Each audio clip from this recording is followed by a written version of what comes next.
Uh, this is anonymous, that says, I have a brother with multiple sclerosis. He has good days where life is full of opportunity and he focuses on healing himself and a willingness to be conscious. I understand that it's his movie and I have no right to take away his lessons.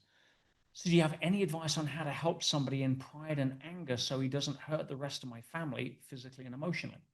And how do I recover more quickly using the tools of EMF to feel safe when he has bad days and vents to me about what he wants to do to hurt my other family members in order to seek revenge? So always a tough one when we're that close, And one thing to understand is that people do things for reasons that are usually driven by patterns. So one of the things to ask is, what is the pattern that's running here? Use your EMF training to start being this practical psychologist. If somebody's in pride and anger, right, or pride and defaults to anger when it doesn't feel great because the energy's there, clearly seeking to blame, down into me, it's the family's fault because. One has to be mindful that we're not feeding any secondary gain. Now, if we can hold a space for them when they're loving, but and days where they're good and you show them support, it's a little bit like training a puppy.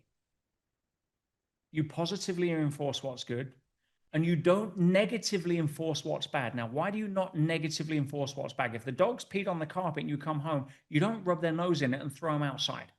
They've got no time-spatial correlation as a dog, but humans would have. But you ignore it because you respond to praise. You resist, certainly with humans in this scenario, you resist. Anger, I talk about, force has counterforce built in, right? The fist squeezes hard. You push back against anger, it turns into an egregore, which means force creates counterforce, which creates more counterforce.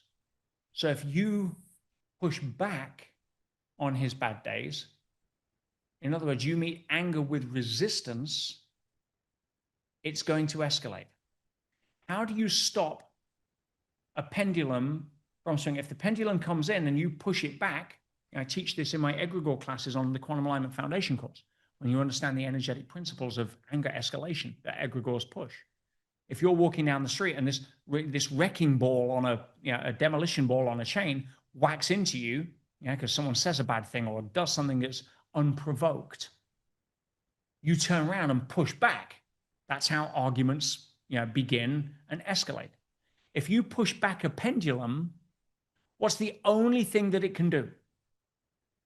Laws of physics. Swing back with a minimum equal or often greater force, because usually you push harder than what you've been pushed. So usually it'll respond with greater force. How do you get a pendulum to stop swinging? You don't push. So if you're with him and he's on a good day and he's working on himself and you tell him how proud of him you are, how amazing he's doing, how much you love him, etc., you're rewarding the puppy peeing on the grass, not the carpet. But if all of a sudden he's having one of those days where he just wants to lash out and blah, blah, blah, blah, blah, it's like, hey, listen, if you like this and you're going to threaten the family, I can't deal with you. Deal with it on your own. Bang, walk out, gone. No connection. He's got no one to vent at, and he'll eventually burn out himself. His pendulum will swing out, but you're not giving him anything to bounce off. And eventually he's going to learn that it feels better being able to have his sister there, understand and hold a space to him.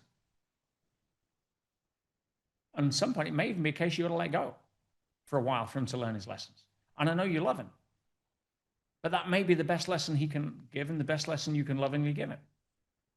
But if you feed the pattern, and by the way, feeding the pattern is, oh no, don't talk like that about mom and dad. It's like, oh, how can you say that? It's okay. We're going to have, what's he getting? Sympathy, connection, and validation. Right? You're feeding his needs. Because people that get angry do it because their needs are met. Their need for significance, their need for validation, their need for being able to, I don't have a significant life, but I have a significant problem. And you're giving them an echo chamber to be able to bring that home. So just laying down the rules. I love you, but if you're going to threaten mom and dad or sis, right, I'm walking out because I will not tolerate that. I love you and I want to hold a space. And there's got to be better ways. Let's see how we can help you. We want to help you. Oh, it's all right for them because blah, blah, blah, blah. Whatever. I don't know the story, but I've seen enough stories. Yeah, but if you're going to start talking like that, I'm gone. All right? I'll be back tomorrow. Have a think about it. Get the idea? That would be my recommendation.